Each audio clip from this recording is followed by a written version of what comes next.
오늘 참 좋은 날입니다. 하나님께서 오늘 또 우리를 통해서 영광 받기를 원하시고 또 우리 예배를 통하여 크게 영광 중에 있는 줄로 믿습니다. 이 시간 하나님께는 영광이요 우리 모두에게는 하나님의 영광의 빛이 우리 가운데 또 임하여서 더 없는 은혜와 은총 속에 이 시간 또한 하나님의 복을 받아서 한 주간도 일상 속에 믿음의 여정 속에 늘 하나님의 나를 충만히 누리며 살아가는 우리 모두가 되기를 주의 이름으로 축원합니다. 모든 사람들은 다 행복을 꿈꾸고 있습니다. 행복한 삶을 살고 싶은 거죠. 그런데 그런 행복의 기준이 뭔가라고 생각해 볼 때에 우리는 때로는 너무나도 조건적이고 또 현실적이고 또 내 바람대로 이루어졌을 때에 우리는 행복감에 젖을 때가 있습니다. 내가 원하는 대로 이루어졌을 때, 내가 먹고 싶은 걸 먹을 때, 그러나 그걸 먹지 못하면 불행이다라고 생각하게 되는 거죠. 늘 건강하고 싶지만 때로는 사고를 당하기도 하고 아플 때에 왜 내가 삶이 불행한가 이런 나름대로의 우리가 행복을 생각할 때가 있는데 이런 행복은 너무나도 조건적이고 또 너무나도 현실적인 것이다라고 우리는 이야기할 수 있는 것입니다. 그러나 주님은 우리의 행복의 기준을 하나님의 나라의 행복을 이 땅에서 누리기를 원하고 있습니다. 그렇다면 오늘 주님은 제자들을 부르시고 높은 산에 올라가서 이어지는 오늘 우리 본문에 기록되어 있는 마태복음 5장, 6장, 7장에 이어지는 말씀은 일명 산상보훈으로서 제자들을 불러서 산에 올라가서 산에서 주님께서 어떻게 보면 좀 뭔가 격조 높은 그런 행복관에 대해서 또 하나님의 나라에서 누릴 수 있는 그 행복이 무언가를 오늘 우리에게 일깨워주고 있는 것을 볼 수가 있습니다. 일명 우리가 잘 아는 팔복, 어떻게 하면 8가지 이 복을 누릴 수 있겠는가라고 오늘 주님은 말씀을 통하여 우리에게 가르쳐주고 있는데 이 8가지지만 오늘 우리는 크게 3종류의 관점에서 이 복을 헤아려 보고 또 우리가 그 복을 받을 수 있는 우리의 모습이 되어서 그 복을 받아 더 없는 하나님의 나라로서의 그 행복을 먹고 사는 우리의 모습이 다 되기를 하나님은 원하고 있습니다. 자, 그렇다면 먼저 우리는 어떻게 할 때 하나님의 나라의 그 행복을 먹고 마실 수 있느냐? 오늘 하나님께서는 오늘 본문 3절을 통하여 가난한 자가 복을 받을 수 있다라고 말씀합니다. 3절 우리 같이 함께 봅시다. 시작. 심령이 가난한 자는 복이 있나니 천국이 그들의 것이니요. 아멘. 자, 오늘 본문 마태복음 5장 1절 예수께서 무리를 보시고 산에 올라가 앉으시니 제자들이 나온지라 라고 말씀하고 있습니다. 예수님의 이 땅에서 빛으로 오셔서 빛의 주님이 이 세상을 밝히는 그 방법으로서 복음을 전하시고 하나님의 말씀을 가르침을 통하여서 생각이 바뀌기를 원하고 또 하나님이 기뻐하는 생각으로 나아가기를 주님은 가르치고 있는 거죠. 그래서 이전에 입을 열어 가르쳐 이르시되 심령이 가난한 자는 복이 있나니 천국이 그들의 것이며 라고 말씀하고 있습니다. 심령이 가난한 자는 복이 있나니 천국이 그들의 것이며 이어서 애통하는 자는 복이 있나니 그들이 위로를 받을 것이며 또 마음이 청결한 자는 복이 있나니 그들이 하나님을 볼 것이며 라고 말씀하고 있습니다. 하나님의 나라의 행복은 우리가 천국을 소유할 때, 천국을 살 때 이것만큼 행복이 없다는 거죠. 그리고 또한 우리가 정말 억울한 심령이 있을 때 위로를 받을 때 그 또한 우리가 참 행복을 느낄 수 있는 겁니다. 그리고 성경에서 가장 또 한 큰 복이 있다면 하나님을 볼 수 있다면 그것만큼 큰 행복이 없겠죠. 자, 그런 관점에서 누가 그런 복을 누릴 수 있느냐, 그 행복을 누릴 수 있느냐? 심령이 가난한 자다, 예통하는 자다, 마음이 청결한 자다라고 오늘 주님께서 우리에게 말씀하고 있습니다. 자, 심령이 가난한 자다라는 이 말의 의미는 다른 말로 말하면 누가 심령이 가난한 자냐? 바로 겸손한 자다. 겸손한 자가 심령이 가난한 자다.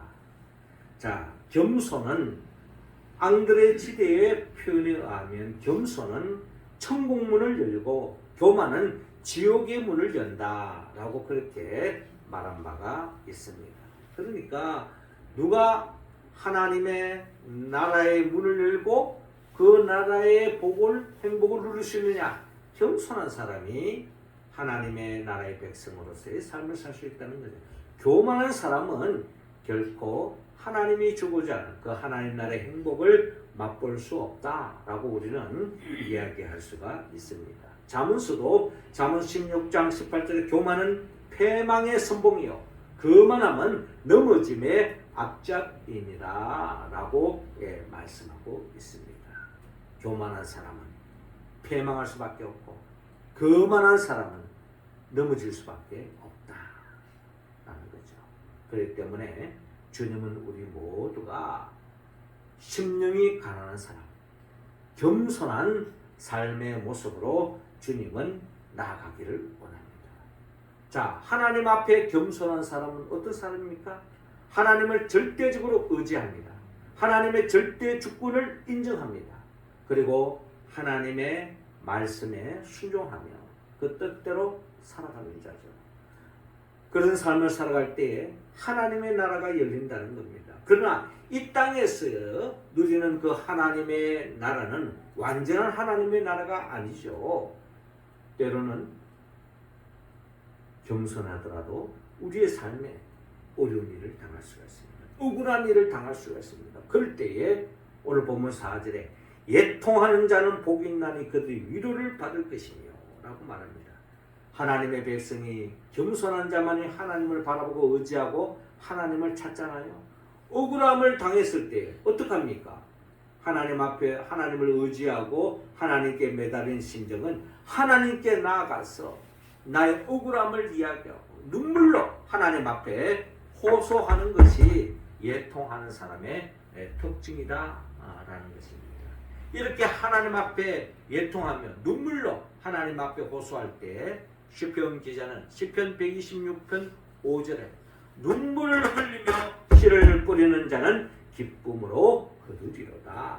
울며 씨를 뿌리러 나아가는 자는 반드시 기쁨으로 그 곡식단을 가지고 돌아오리로다 라고 시편 기자는 하나님 앞에 찬양으로 영광 돌리고 있는 것을 볼 수가 있습니다.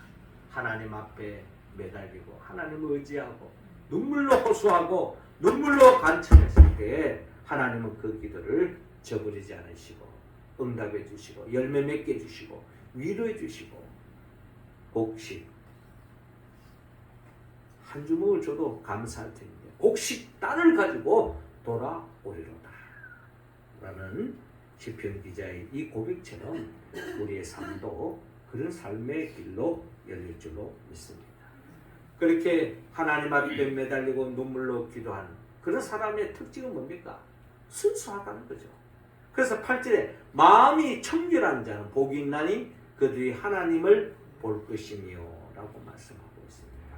겸손한 사람, 또 하나님께 전적으로 매달리는 사람, 그런 사람은 한마디로 순수한 사람입니다.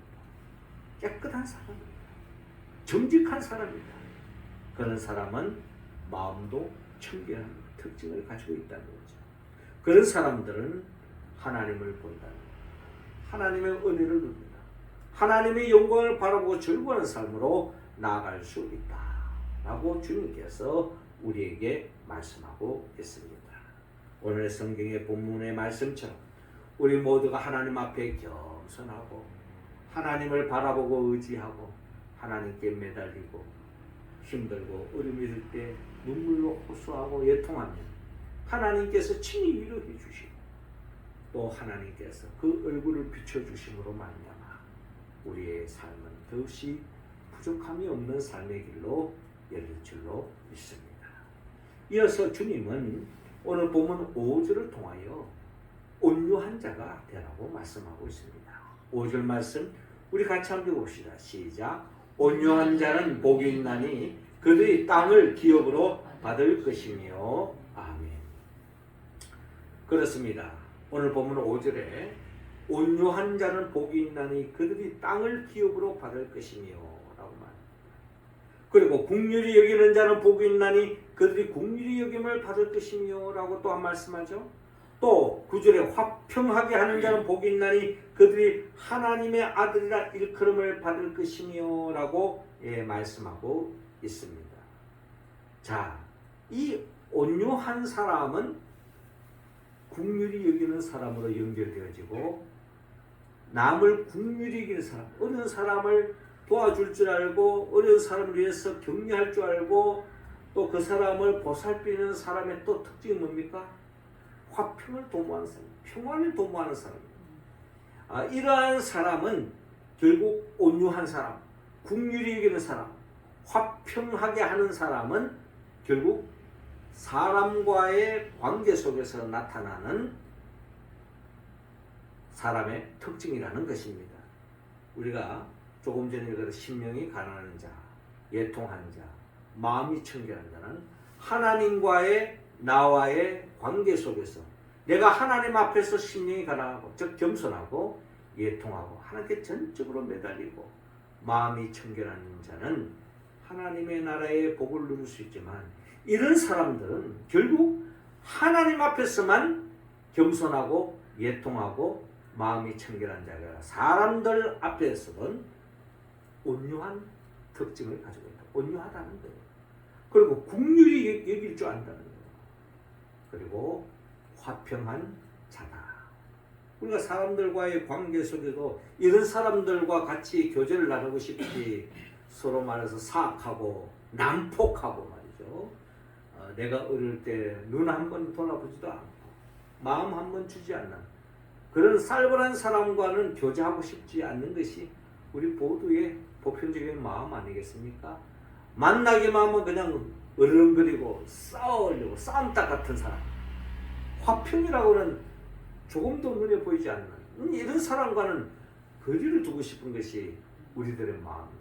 또 그런 사람과 같이 하루 지나면은 하루가 그냥 편하지가 않습니다. 그러나 온유한 사람, 긍휼히 여기는 사람, 화평한 사람, 이런 사람과 교제하는 것은 우리의 삶에 더없는 어떤 물질로 환산할 수 없는 우리의 마음이 따뜻해지고 행복을 느낄 수 있는 것입니다. 이 온유한 사람, 이 온유한 사람의 특징은 어떤 사람이냐?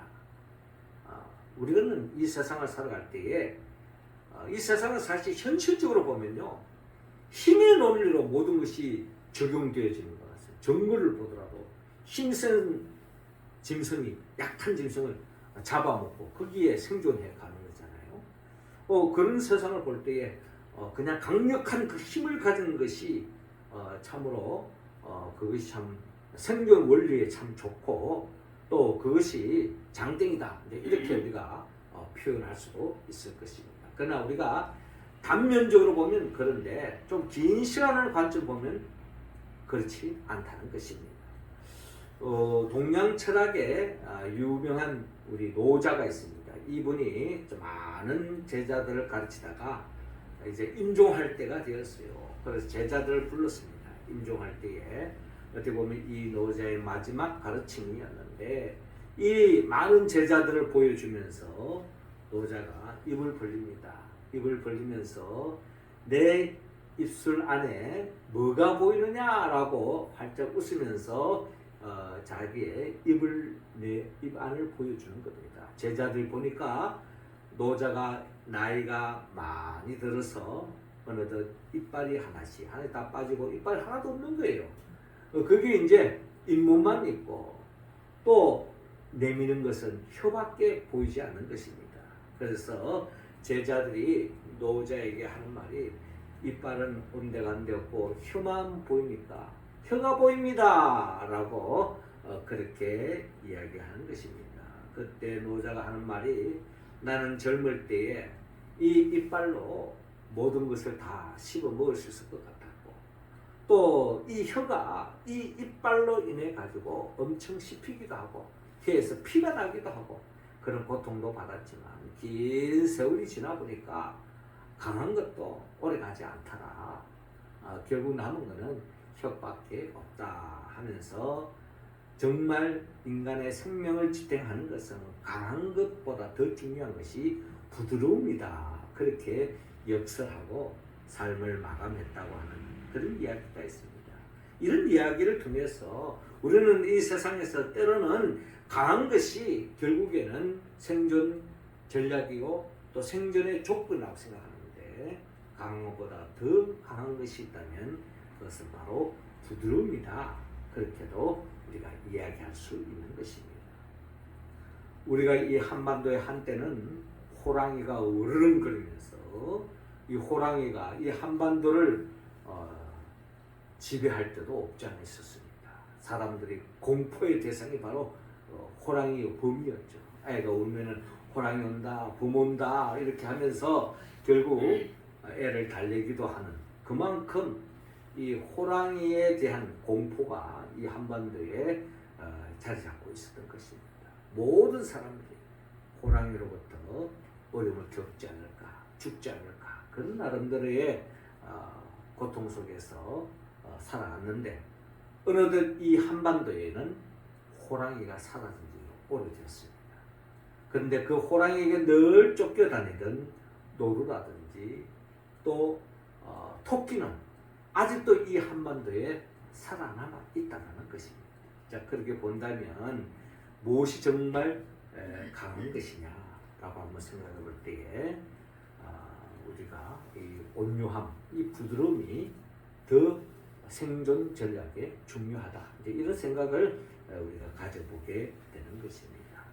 이처럼 다른 사람에 대해서 온유한 사람, 또 다른 사람의 그 어려운 형편을 헤아릴 줄 아는 사람, 국률이 여기는 사람, 또 다른 사람과 화평하며 도모하며 살기를 원하는 사람, 이런 사람이 진정 하나님의 복을 받을 수 있고 또한 하나님의 아들이라, 하나님의 자녀라 라고 칭함을 받을 수 있다고 말씀하고 있습니다. 오늘의 말씀처럼 우리 모두도 온유한 사람, 긍휼히 여기는 사람, 화평하게 하는 사람, 즉 하나님을 대하듯 모든 사람을 하나님 대하는 심정으로 사람을 대한다면 우리의 삶은 하나님의 나라가 우리의 삶 속에 펼쳐진다 라고 오늘 산상보훈을 통하여 주님은 말씀하고 있습니다. 이처럼 온유한 사람은 다 남을 긍휼히 여깁니다. 또 화평을 도모하는 사람입니다. 이런 사람, 민수기 12장 3절을 보면 이 사람 모세는 온유함이 지면의 모든 사람보다 더하더라 라고 말했는데 하나님이 이런 사람을 통해서 하나님의 나라를 확장시키고 하나님의 뜻을 이루고 하나님의 영광 돌리는 삶으로 나아갈 수 있다는 겁니다. 우리도 그런 삶이 되어서 더없이 하늘의 행복을 누리고 또 하나님 앞에 쓰임받는 우리 모두가 되기를 주의 이름으로 축원합니다. 마지막 세 번째로 주님은 의에 줄이고 목마른 자가 되라고 말씀합니다. 6절 말씀 우리 같이 한번 읽어볼까요? 시작. 의에 줄이고 목마른 자는 복이 있나니 그들이 배부를 것이며 아멘. 자, 이어지는 6절을 보니까 의에 줄이고 목마른 자는 복이 있나니 그들이 배부를 것이며 라고 말합니다. 이어서 의를 위하여 박해를 받는 자는 복이 있나니 그들이 천국이 그들의 것이며 라고 말씀하고 있습니다. 자, 이 말씀에 비추어 볼 때에 여기서 말하는 이 의가 뭐냐? 그러니까 하나님 앞에서 더없이 겸손하고 사람 앞에서 온유한 사람, 이런 사람이 이 세상에서 살아가는 이유, 그들의 삶의 목적, 그것이 바로 의다라고 오늘 본문을 통하여 우리가 헤아려 볼 수 있습니다. 의에 줄이고 목마른 사람, 의를 갈망하고 의에 배고파하고 의를 목말라하고, 우리가 하루에도 밥 보통 두 끼, 세 끼는 다 먹잖아요. 때 되면 그냥 일단 먹고 건강상도 식후이라고 밥을 먹어야 되잖아요. 약을 먹으려도 식후에 먹어야 되잖아요. 그만큼 우리가 배고프면 눈이 막 돌아가는 겁니다. 우리 삶이 다 알고 보면은 내가 살기 위해서 먹는지 먹기 위해서 사는 건지 헷갈릴 정도로 이 먹는 것이 참으로 우리의 생활에 참 중요한 부분이죠. 이처럼 줄이고 목마른 자, 이 물도 그렇습니다. 물 마시지 않고는 우리가 오래 살 수 없잖아요. 밥은 며칠 못 먹어도 물은 먹어야 되는 거죠. 물을 갈증이 생기면 죽는 것입니다. 주님은 오늘 의에 줄이고 목마른다고 하는 것은 의에 모든 관심을 가지고 의를 위해서 사는 것입니다. 이 의에 줄인다는 의에 줄이고 목마른 자, 이 의는 무엇을 이야기하느냐? 우리가 산상보험을 통하여 특별히 요한복음 6장에 이 의는 누구냐 할 때에 예수 그리스도를 이야기하고 있습니다. 요한복음 6장 35절에 예수께서 이르시되 나는 생명의 떡이니 내게 오는 자는 결코 줄이지 아니할 터요 나를 믿는 자는 영원히 목마르지 아니하리라 라고 말씀하고 있습니다. 우리가 목말라야 할 것, 우리가 배고파야 할 것이 뭐냐? 생명의 떡이신 예수 그리스도를 목말라하고 예수 그리스도를 배고픔을 느끼게 합니다. 예수 그리스도에 목말라하고 예수 그리스도로 인하여 우리가 배고파하는 사람이 정상적인 사람입니다. 그래서 우리는 끊임없이 주님을 바라보고 주님을 붙잡고 주님을 위해서 사는 삶, 이런 삶이 한마디로 말해서 줄이지 않고 목마르지 않고 배부를 것이다 라고 주님은 말씀합니다. 의에 줄이고 목마른 자는 복이 있나니 그들이 배부를 것이요. 주님을 목말라하고 주님을 배고파하는 사람은 주님으로 인하여서, 그 생명의 떡이신 주님으로 인하여서 우리는 갈증이 해소되어지고, 또한 우리가 영원히 목마르지 않는, 줄이지 않는 배부른 진정한 만족, 진정한 행복을 누릴 수 있다. 요한복음 6장 48절에도 내가 곧 생명의 떡이니라 너희 조상들이 광야에서 만나를 먹을수록 죽었거니와 이는 하늘에서 내려오는 떡이니 사람으로 하여금 먹고 죽지 아니하게 하는 것이니라 라고 말합니다. 밥 한 끼 먹으면 우리가 며칠은 살 수 있을지 모르지만 영원히 살 수 없습니다. 그러나 우리가 영원히 살 수 있는 유일한 길이 있다면 예수 그리스도를 나의 양식으로, 나의 음료로 삼고 예수 그리스도를 먹고 마실 때 진정 우리는 배부를 뿐만 아니라 영원토록 목마르지 않고 영원토록 줄이지 않고 영원히 살 수 있는 길이 열린다라고 우리는 요한복음 6장을 통하여 헤아려 볼 수가 있는 것입니다. 그렇습니다. 의에 줄이고 목마른 자는 복이 있나니 그들이 배부를 것이고 부족함이 없다는 거죠. 이어서 의를 위하여 박해를 받는 자는 복이 있나니 천국이 그들의 것임이라 라고 말씀하고 있습니다. 의를 위하여 박해를 받는 사람, 한마디로 하나님의 영광을 위하여 사는 사람은 이 땅에서 박해를 받을 수가 있습니다. 하나님이 기뻐하는 일을 도모하면 모든 것들이 형통해지고 모든 것들이 그냥 복이 등불채 굴러오는 것이 아니라 하나님의 일을 하다 보면은 때로는 어려운 역경을 당할 수도 있고, 때로는 굶을 수도 있고, 때로는 강도의 위협을 당할 수도 있고, 사도 바울처럼 태풍으로 인하여서 배가 파산되어지는 그런 어려움을 겪을 수도 있는 겁니다. 복음 전도하러 가지 않으면 사도 바울 왜 배가 파산되어서 그냥 풍랑을 만나가지고 죽을 고비를 넘기고 독사에 물리고 이런 일이 왜 생기는 겁니까? 그럴 필요가 없잖아요. 그런 것은 다 의를 위하여, 주님을 위하여, 복음을 위하여 살다 보니 돌에 맞아 죽이다. 마흔에 한 대를 감한 매를 수없이 맡기다. 이런 어려움을 겪었다는 겁니다. 그러나 의를 위하여 박해를 받는 자는 복이 있는 천국이 그들의 것입니다. 하나님께서 하늘의 복으로 채워주신다. 비록 돌에 맞는 어려움이 있고, 때로는 옥에 갇히기도 하고, 때로는 풍랑을 만나서 그 속에서 하나님이 주시는 행복을 맛볼 수 있는 겁니다. 이건 조건적인 행복이 아니잖아요. 영적인, 드없는 하늘의 행복을 누릴 수 있는 것입니다. 마태복음 5장 11절 12절에 예수 말씀합니다. 나로 말미암아 너희를 욕하고 박해하고 거짓으로 너희를 거슬러 모든 악한 말을 할 때에는 너희에게 복이 있나니 기뻐하고 즐거워하라. 하늘에서 너희 상이 큽니다. 너희 전에 있던 선자들도 이같이 박해하였느니라 라고 말씀합니다. 하나님의 사랑, 하나님의 일을 도모하다가 그의 나라와 그의 의를 구하다가 박해를 당하고 순교를 당하고, 며칠 전만 하더라도 세례 요한도 불의를 참지 못하고 정의를 외치다가 헤롯에게 목이 잘려나가는 비참한 죽음을 맞이하지 않았습니까? 결국 예수님도 결국 하나님의 뜻을 이루려다가 십자가에 못 박혀 죽는 것입니다.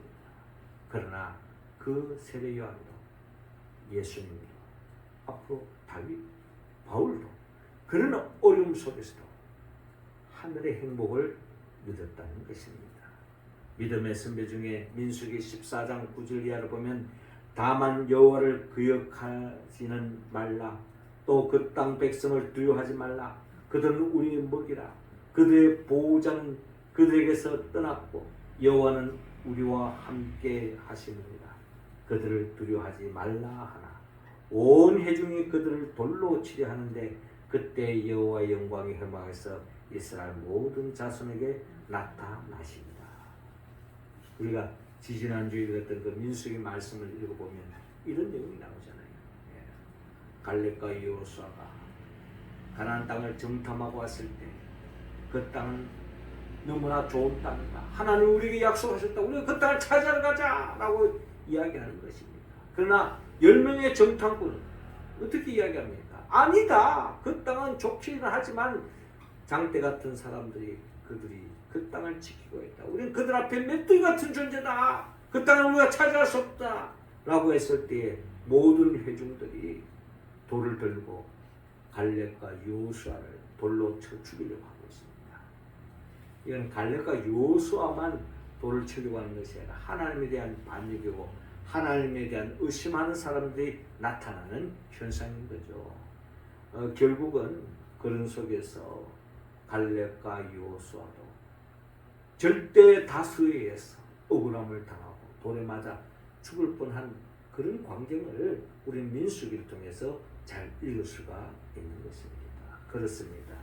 우리가 하나님을 사랑하고 내 이웃을 내는 걸 사랑하고 하나님이 기뻐하는 일을 도모하고 복음을 전하다 보면 때로는 어려움을 당할 수가 있습니다. 돌에 맞아 죽을 수가 있습니다.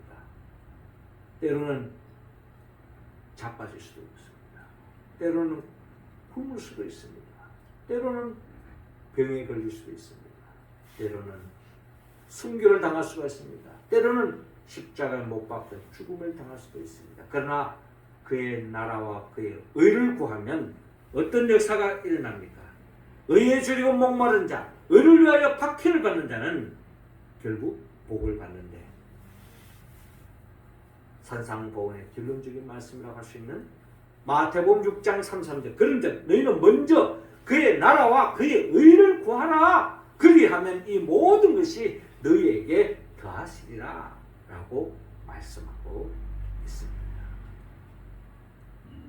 하나님 앞에서 사람 앞에서 주의 뜻 가운데 살아갈 때에 때로 힘들 수도 있고 어릴 수도 있지만 그러나 하나님께서 모든 것을 더해 주신다고 하는 것은 하늘의 영적인 기쁨뿐만 아니라 우리의 삶에 부족함이 없는 결국 돌이켜 보면 그때 내가 하나님 뜻대로 살았던 것이 정말 축복이었구나 행복이었구나 하는 고백이 우리의 고백이 될 줄로 믿습니다.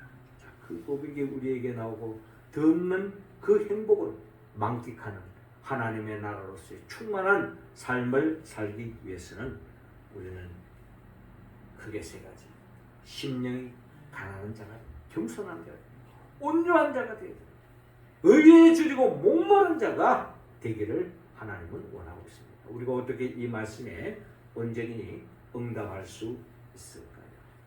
우리 마음에는 끊임없이 교만한 마음이 자리 잡고 있습니다. 온유하기보다는 강팍한 마음이 우리의 마음을 자리 잡습니다. 의에 줄이고 목마른 자가 아니라 세상 것에 줄이고 목마를 할 때가 얼마나 많습니까? 세상 것을 채우기 위해서 내 욕망을 채우기 위해서 살아갈 때가 얼마나 많습니까? 이 모든 것을 버리고 진정 겸손하고 온유하고 주님으로 배고파고 주님으로 목말라 하는 그런 심령으로 나아가기 위해서는 우리는 성령의 도움을 받아야 합니다. 성령은 예수 그리스도의 영입니다. 예수님이 누구입니까? 예수님은 우리를 위하여 천지만물을 창조하시고 우리를 위하여 친히 인간의 몸으로 오셔서 우리의 근원적인 죄의 문제를 해결하기 위하여 십자가에 못 박혀 죽으시고 부활하시고 승천하시고 지금도 하나님 보좌 우편에서 우리에게 성령을 보내시고 그 성령을 갈망하는 자들에게 성령의 충만함을 통하여서 교회를 통하여 선포되어진 그 말씀 붙잡고 믿음의 길을 걸어가는 우리 모두를 영원한 하나님의 나라 새하늘과 새 땅으로 이끌어주기 위하여 장차 재림하여 오실 예수 그리스도 그분의 영 보혜사 성령의 도움을 받았어. 겸손하고 온유하고 주님으로 목말라하고 배고파하고 주님의 위하여 그의 나라와 그의 의를 구하는 삶을 살았어. 더없이 하나님께 영광 돌리고 하나님의 나라의 행복을 이 땅에서 이 상에서부터 알뜰하게 누리며 살아가는 우리 모두가 되기를 주 이름으로 축원합니다. 기도드리겠습니다. 하나님 아버지, 이 시간 우리 한 사람 한 사람에게 성령의 기름을 부으시고 성령 충만함을 다하여 주셨소. 겸손하게 하시고 온유하게 하여 주시고 또 주님을 목말라 배고파하는 심령이 되어서 주님으로 인하여 더없이 부족함이 없는 삶을 살아가는 우리 모두가 되게 하여 주옵소서. 예수님의